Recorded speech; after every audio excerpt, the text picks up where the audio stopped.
Buenos días. Buenos días. Muy buen día. Good morning. Thanks for being here in this conversation with Master David Lloyd. He's an illustrator with a long career. He's still working. He's 75 and still working. And, well, he has published many books, has been through many stories, has drawn many cartoons. But there's a story that marked before and afterwards, and also in the history of comic, which was V of Vendetta with Alan Moore.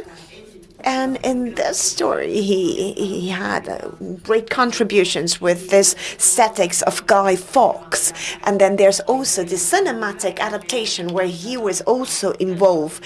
And then he needed the adaptation. And actually with this mask. Y de la anarquía, ¿no?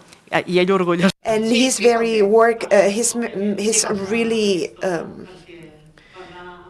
proud of it. To talk with David Lloyd means talking about V of Vendetta. We were gonna talk about other works. It's a very, very long career, and maybe some are a bit not that well known.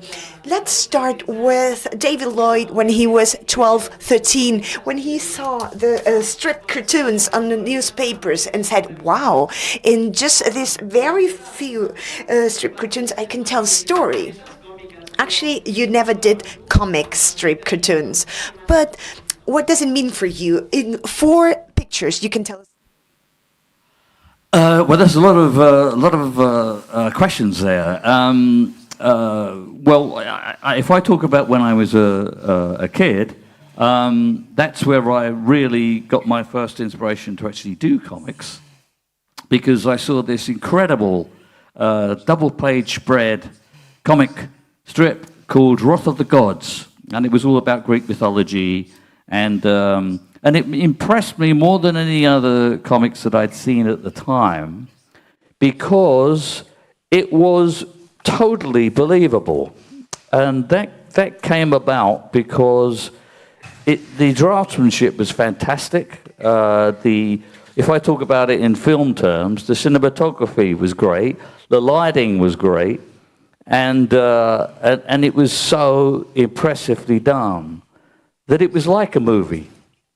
And I thought to myself, I'd never seen anything so skillfully done before. And so I thought, well, if you can do this, that's what I want to do. And the artist of that particular strip is an English artist called Ronald Embleton, who's no longer with us. But he was one of the greats. And he was really my biggest inspiration. And I guess the filmic nature of that strip, too, was very important, because I figure I've always been more impressed by the movies than comics generally, and the idea of actually making a lot of artists who work in my business like to think they're creating movies with what they're doing, and we are, in a sense. I mean, we do we do everything that movies a movie team does. We do. You know, we do the props, we do the costumes, we do the makeup, we do everything. We do everything that a movie does, but we do it on paper. And our aim, if you're doing dramatic adventure strips, is to actually convince the audience, make people believe what you're doing, what you're drawing. And that's one of the most important things in adventure strips, of course. It's so that's my inspiration, really, and that's how I began. And you know, I seem to have kept going. So that's how I ended up where I am now. Yeah, I was wanted to say Very few people know that you started advertising world. Actually, you were in an advertising agency, and just in the lunch break, you were doing your creations that were not directly connected to the advertising. And this is how you started. I was reading different interviews, and when you say that art is and has to be an adventure, and if it's not, why doing it? What's the point? So I guess that it wasn't easy to start. How do you remember your beginnings? I am not doing what I want to do, and just effort and passion. How was it? Well, you've done an awful lot of research, I must say. Which is really great. I congratulate you.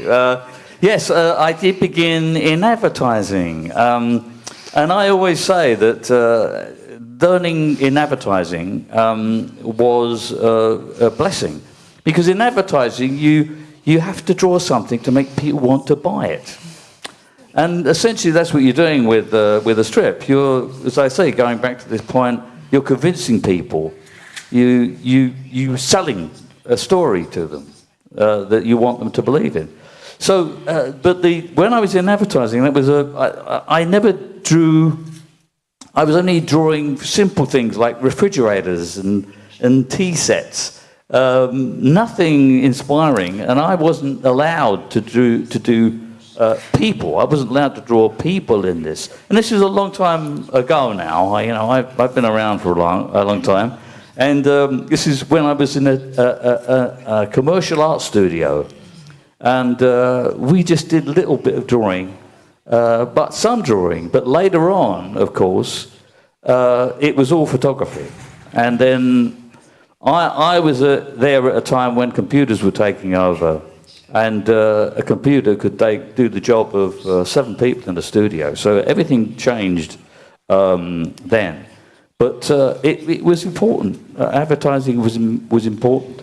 But I didn't want to be there. I mean, I as you say, I was drawing strips, pages and pages, creating my own characters and I was doing that at home, and then I was doing it in the lunch hours too. And I remember one of the directors came up to me at one point and said, "David, we don't do that here." And I said, "Yes, I know." But this was just what I wanted to do for relaxation at the time, and of course I was doing. But I really wanted to do that. So I was practicing and learning a lot through just drawing lots and lots of my own stuff, and I kept on doing that. And at a certain point, I got the idea to create some of my own newspaper strip characters. One was a kind of secret agent thing, another one was a time travel thing, and I did these as a kind of tryout. And sent them off to a syndication agency that does all this sort of stuff for newspapers. And I got back a very good response from these people. And when I got that, I thought, right, that's it. That's what I'm going to do. That's going to be my job, right? So I just left the advertising art studio I was working in. I just left it. I had no real promise of work, but I thought, no, this is what I want to do.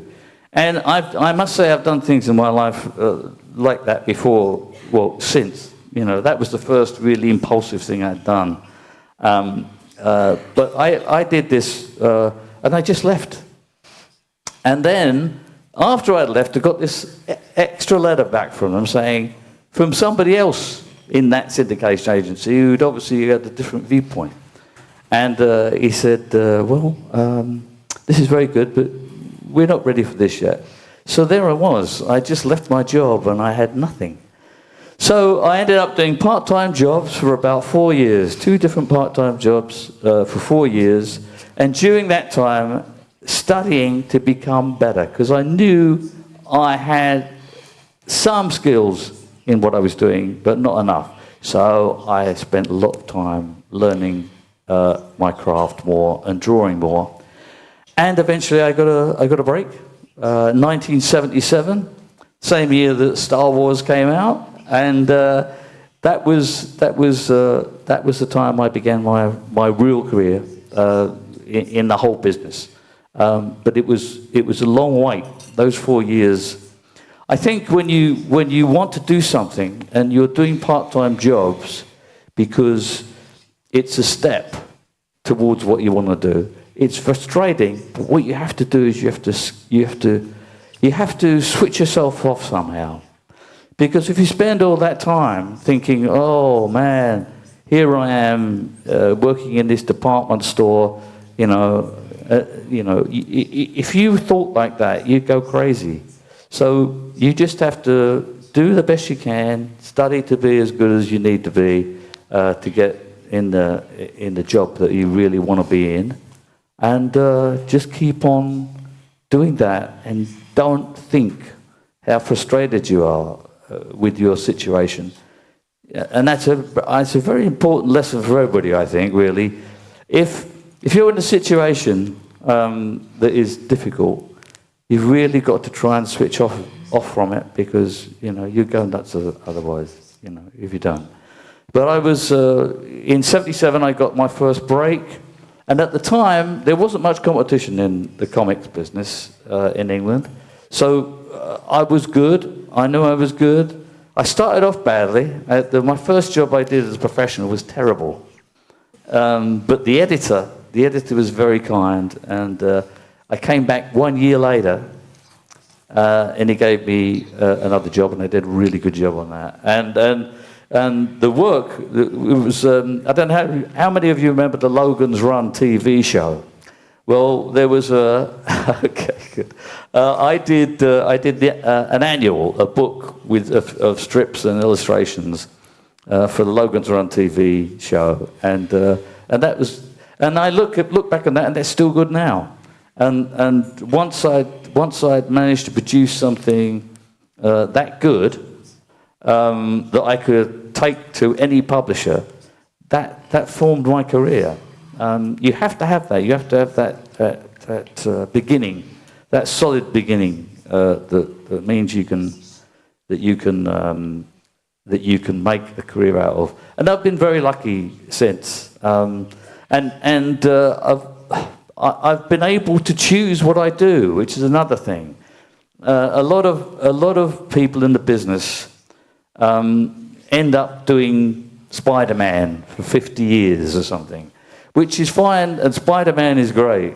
All these things are great, but to be running after the bills all the time is a terrible thing to be in, especially if you're in a creative medium. You don't want to be doing the same thing all the time. And that point you make about art being an adventure, it has to be an adventure. I mean, for me, it has to be an adventure. If it isn't an adventure, then it's just a way of earning a living. And that's, if you're lucky enough to be able to have a skill, blessed with a gift of being able to draw or communicate well, you want to use it in different ways, and so that's where the idea of adventure comes in. And as I say, I've been lucky. I've been able to choose what I wanted to do, because I've never wanted to be in a situation of just chasing bills all the time. So I've been able to choose what I do, and people phone up, or companies phone up and say, I want you to do this, that, or the other. And I can say no if I want to, which is a very good place to be. Clar, comentaves que... Actually, you said that you did different jobs at the beginning, and one of the first titles with your name was Night Raven, with Steve Parkhouse. It was actually with a mask. It was a deceiver, also this jacket, a bit compared to Spider-Man that wants to impose justice. And actually, this image with the hat, with the mask, what was the previous idea to then drive you to V of Vendetta? Is that an after interpretation? there was a mental link when you started with Alan Moore. There was some link to Night Raven, or it was totally uncoupled, and then we see it later on, the connections. No, there's a perfect link to Night Raven, because the editor I did that for, Marvel Comics used to have a UK division, and they did they started off doing reprints of American strips, and then at a certain point, a very clever editor named Des Skin convinced Marvel that they should do an original, a British magazine, in the form of old-style British comics. If you don't know anything about British comics in the old days, they were really on newsprint. They were quite cheap, and they were composed of different stories. So they were anthologies. So you'd have a sort of like a Jungle Jim story, then you'd have a kind of robot story, then you'd have a kind of masked crime fighter story, and then you'd have something else. So it was a mix of different style subjects. Anyway, this editor managed to convince Marvel to do this old-style comic, and he launched it on, or the company launched it, on the arrival of the Incredible Hulk TV series in England at the time. And so Marvel's great idea was to reprint some Hulk stories in what was called Hulk Weekly, but then also have British artists and writers contribute to the rest of the stories. So it was called Hulk Weekly, and because the Incredible Hulk was running on TV, and it was a good promotional concept. So one of the Masked Vigilante story was offered to me to visualize. The writer, as you say, was a great writer called Steve Parkhouse, who's working very well still. He did Resident Alien now. It's made into a TV series. Anyway, Steve wrote that, and I was asked to visualize it. And so that's how Night Raven came about. Night Raven was a character who operated in Chicago in the 30s, fighting gangsters and stuff like that. And he would come out of the shadows, as you say, he had a kind of mask and a hat and a trench coat.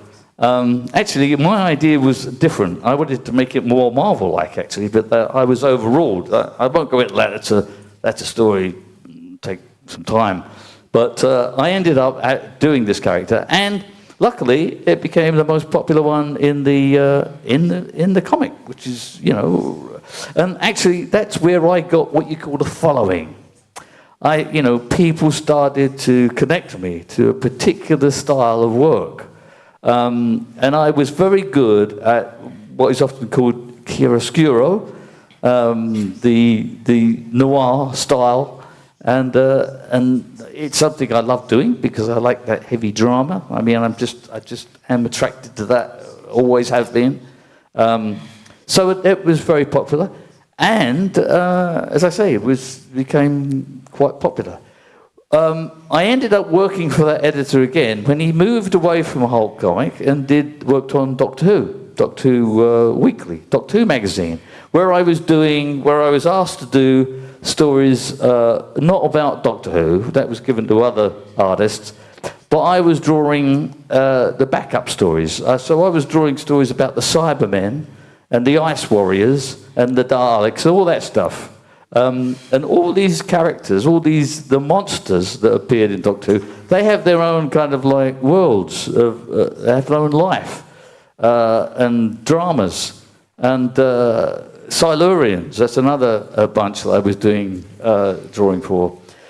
So that's what I was doing on Doctor Who Weekly. And then at a certain point, Des left Marvel. And he wanted to set up his own magazine. And it was going to be an anthology magazine, like Hulk Weekly. And he remembered me doing Night Raven and said, can you do another Masked Vigilante story? And this time I was going to write and draw it myself. You know, he gave me this carte blanche to do this thing. So I thought, wow, this is great. But at that time, I'd been working with this very, very clever writer, a guy called Alan Moore. And I thought to myself, well, okay, yeah, I can do this. But if I get Alan on board, I think it's going to be a little bit better. So I asked Alan if he wanted to come on board with it and basically write it while I drew it. And he said, yeah, great. Because I'd worked with him before on the Doctor Who stories. We got on very well. And we worked very well together. We were on the same wavelength. And that's how that happened, really. But the basic concept was a masked vigilante. That's all we had. The editor had nothing. It wasn't about visualizing something. It was me and Alan we could do whatever we liked. And that's why V for Vendetta is so good. And we could do whatever we liked in completely different terms than would be offered in any other publisher at the time. Publishers at the time, it was work for hire. This was before royalties and all the stuff that came about a few years after. But we were given a better deal. And we were given a better deal because he was an independent publisher. He couldn't offer us the page rates that we would get from other publishers. So the compensation for being paid that small amount of money was that we owned the copyright, which was completely unusual at the time if you were working for a publisher, and we could do whatever we liked. We were in total control. And that was just absolute gold dust. That's like a dream. So we did exactly what we wanted to do, and a lot of the stuff that we were doing then, in a British magazine that was on the newsstands in an ordinary newsagents, as we call them in England. That stuff you would never have seen anywhere else because we were doing exactly what we wanted to do. And basically, that's why Vendetta is so good. Després, quan es va fer l'adaptació cinematogràfica, when the film adaptation Alan Mont was made, Alan Mont said that the film rights were for you, but you had a link and you could make this Guy Fawkes mask, actually. And you have been closely related to the film. What do you think about this film years later? Now that Alan Moore did not accept it. How do you think about it, film? Do you think that this is a bit of your kit as well? It's a good legacy on what you left? I think I've missed some of that, what was being said. But to address the question about the film, I think the film is a terrific piece of storytelling and very powerful. But whenever I talk about it, I always describe it as another version of V, because they made lots of changes in it. Changes that, frankly, I wish they hadn't. It would have been wonderful if it had been a more direct a copy of the original. But it was an incredible piece of cinema. And the great thing about that is that people went to see that movie and then they bought the book. So they saw the copy and then they saw the original. So it really it had a great benefit. And of course, the power of that movie led to the mask being used as a symbol of protest, which is incredible, fantastic, and an accident of history. As far as I know, I mean, this may be apocryphal, but I don't know, but that mask first appeared because somebody had seen it dumped in a bin somewhere. And he was going to go off to a protest, and he thought, oh, this is a great way of hiding my identity.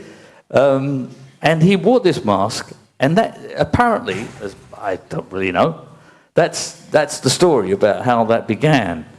And then, of course, people started using it. The first time I saw it used was anti-Scientology protest. And then people just, it grew and grew. And it's been used in the Arab Spring. It's used in lots of different... And the other thing, the important thing about it as a symbol is that it's neutral. You can use it to actually demonstrate your resistance to any particular tyranny that you happen to want to do at that particular time. So as I say, it can be used in the Arab Spring, it can be used in political protests, it can be used in social protests, it can be used in any kind of protest. But of course, the sad thing is that in a lot of instances, it's a great use of protest and a great symbol for protest, but do they get what they want? Do all the protesters? No. So if only the mask had some kind of real effect of change instead of just being a protest, that'd be great. But as we all know about the Arab Spring, that sort of didn't go quite as well as everybody expected. When you think back to what happened in that first demonstration, where they had the army on their side for a while, it was fantastic. And then, of course, things change. All the expected hopes and dreams come falling down. That's a sad thing. But at least they had a good stab at it, and they were using that mask while they were doing it. So that was that's a terrific thing. So, but it was an accident, that mask. And in fact, going back to the actual creation of the Guy Fawkes concept, that was an accident. That was a crazy accident, because we were for a long time thinking about what our character was going to look like. We knew what he was going to do. We'd worked all that out. We knew what he was going to do. But the costumes, what he was going to look like, why, and how it related to his motivations. And I just had this incredible brainstorm or brainwave, whatever you call it, on an afternoon in summertime. Oh, why don't we make him like Guy Fawkes? Because he was a revolutionary, and we'll bring him back. So this character takes on the persona of Guy Fawkes. That's his costume. That's what he's going to do, and it's just what we want, because it's very colourful and it's adventurous, and that's what we need, and it'll make it great. And it was just a crazy idea, and Alan, read yep, that's it. That's what we'll do. That's good. And people ask about the mask as if it was designed as a kind of separate thing. And I always say, look, it's just what he wore to look like Guy Fawkes. From what we know of Guy Fawkes, which is very basic, there's just a couple of prints that show what he might have looked like. And so, beard, moustache, hat, that's it. And it was just serendipity, I think, and this perfect. And it worked, and it, this is he comes back, he actually blows up the House of Parliament when the other guy had failed. He actually starts a real revolution when the other guy failed. It's just perfect. As I say, but it's an accident. These things just you get this crazy idea, and that's it. And the thing I want to make a point about creativity generally, and that is a lot of it is accident. A lot of it is accident. And I think if you look at the big American comic companies, where writers have to create an arc, a story arc. They have to write, synopses of, what's going to go on for the next 2 months and 3 months and 4 months. And artists and writers are locked into this. And with one character, God, I mean, why do they? It's terrible that they have to, Iron Man, and Captain America, and Daredevil, recircled, regurgitated over and over and over again. And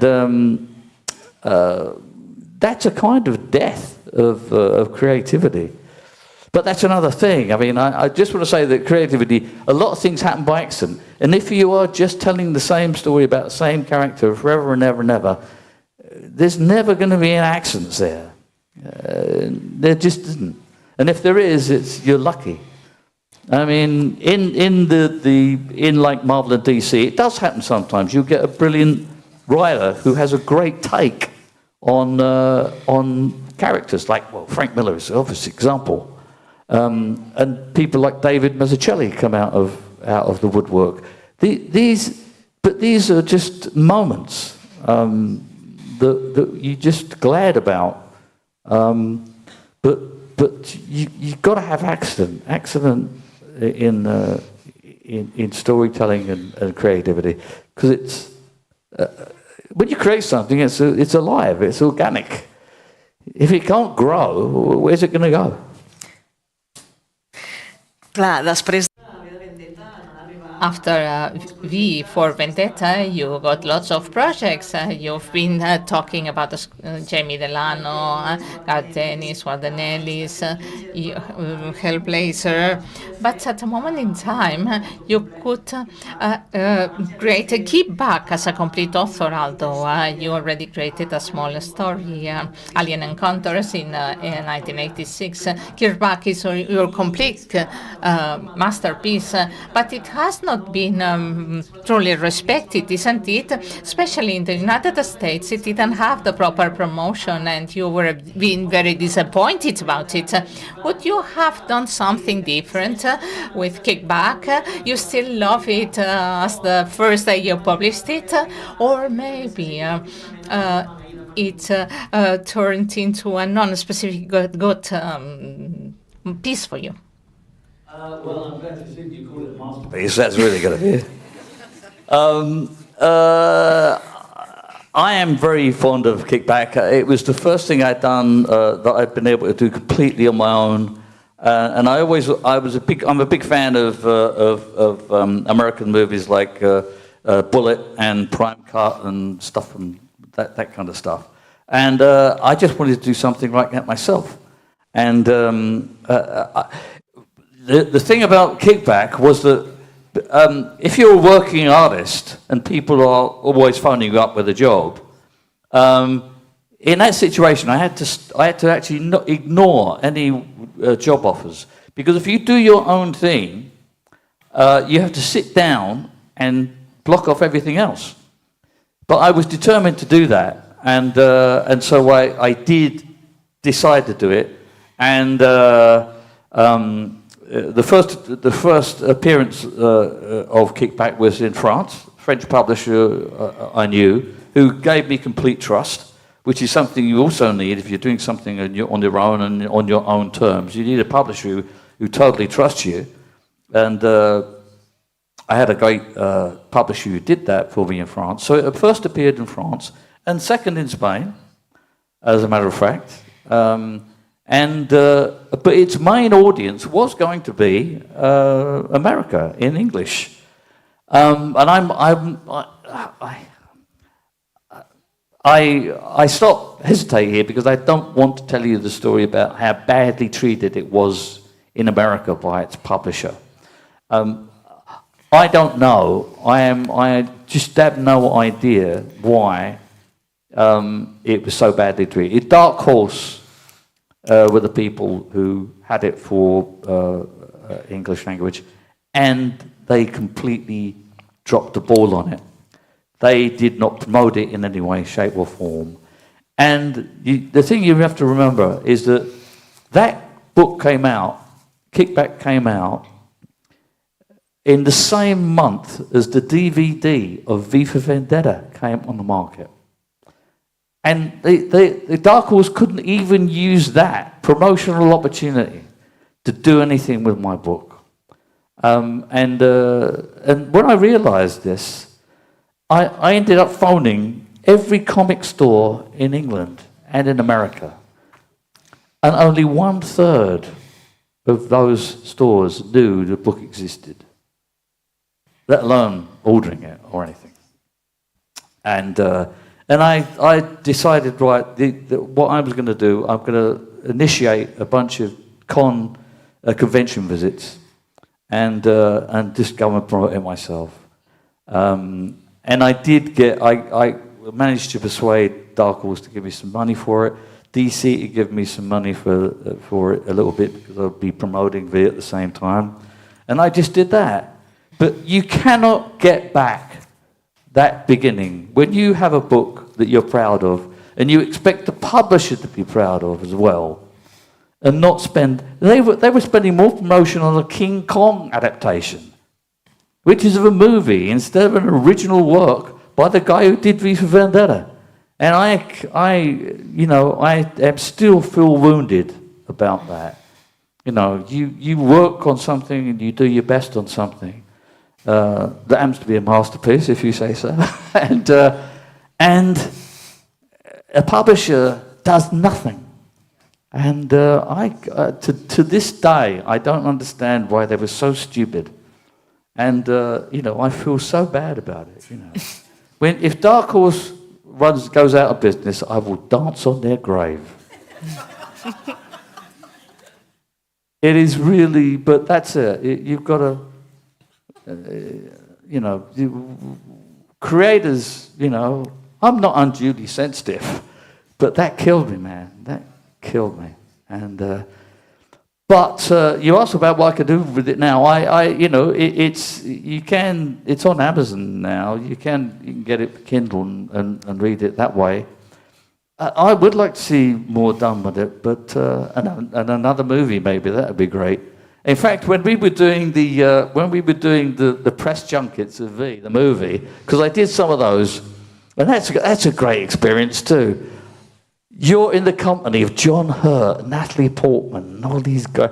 God, it's like living in this strange world, You try and be a professional about it, Well, I'm a professional, I'm with all the others, but really, you're in movie land, And it was a great experience. And I didn't do any of the premieres. I was not going to do that. I'm not going to do the premieres. Joel Silver, the producer, was like phoning me and saying, "Hey, come on, do a premiere." No, I'm not going to do that next.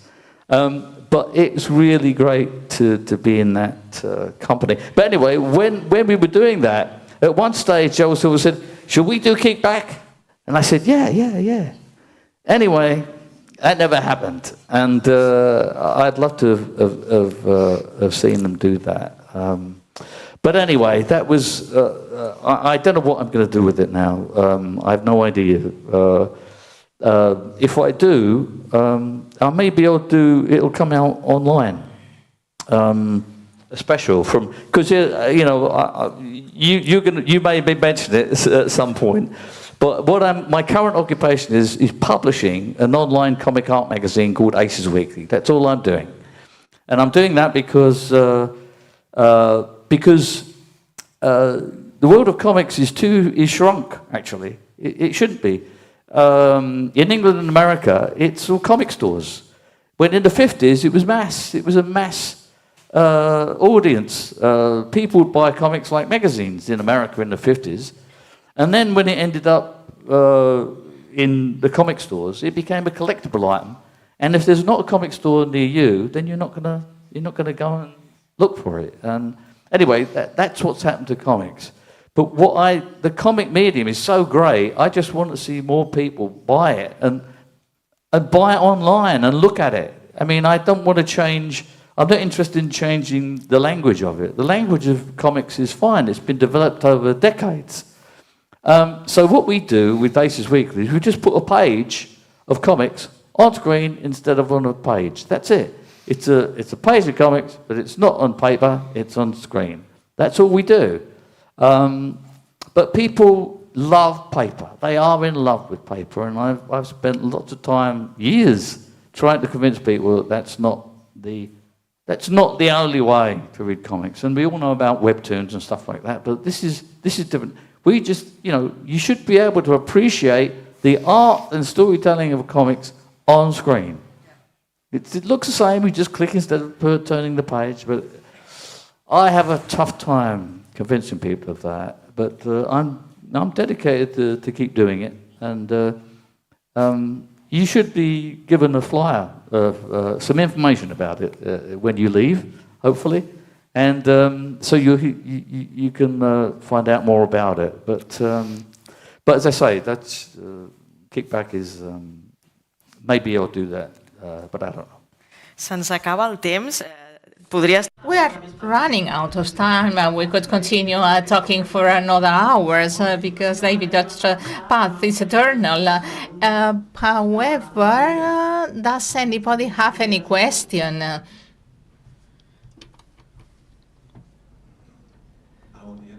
Good morning. One question.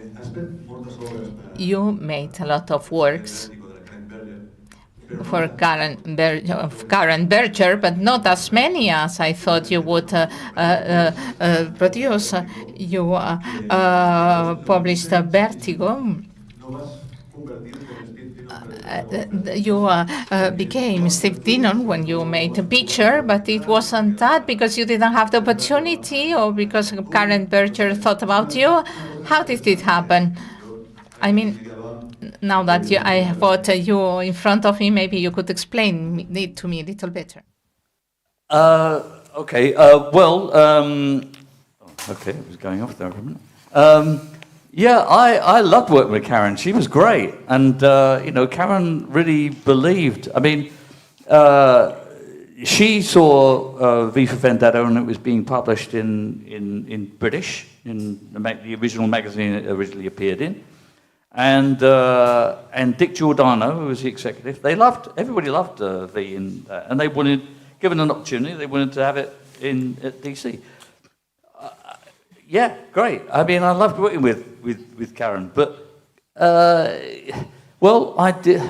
don't know. I mean, I did some Hellblazers, and I did Wasteland, which is a crazy anthology that everybody remembers fondly.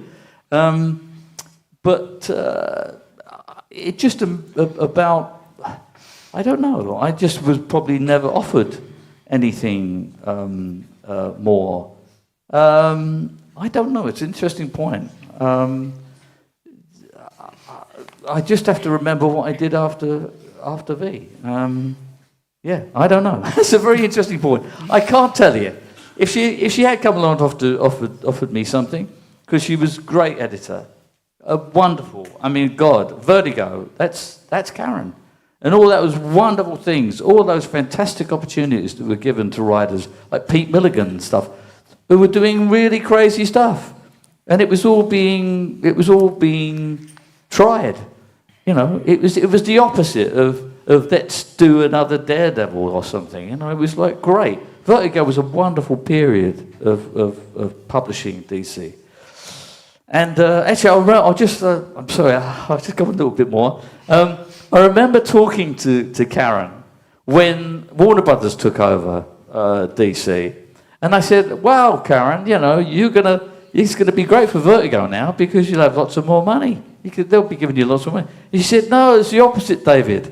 I have to prove even harder that our existence, that we exist, because that's it. Big company, they're not interested in art. They're interested in money. You know, basically that's it. That's the sad thing about the corporation mentality. You know, it doesn't matter how, it's the opposite of Sundance, opposite. But anyway, it was an interesting question, but I don't know." Se'ns ha acabat el temps. We ran out of time, unfortunately. And unfortunately, David Lloyd has not a printing and a publishing house in Spain for the moment, but I'm sure that most of you bring your books from home, so he's going to sign your books after the talk. And you are going to be given some leaflets about the project. He's been working for time, so you can subscribe and receive the stories in it. Thanks so much, David. Thanks for everybody for coming here. And there are many worlds, but all of them are here in the 42 Festival.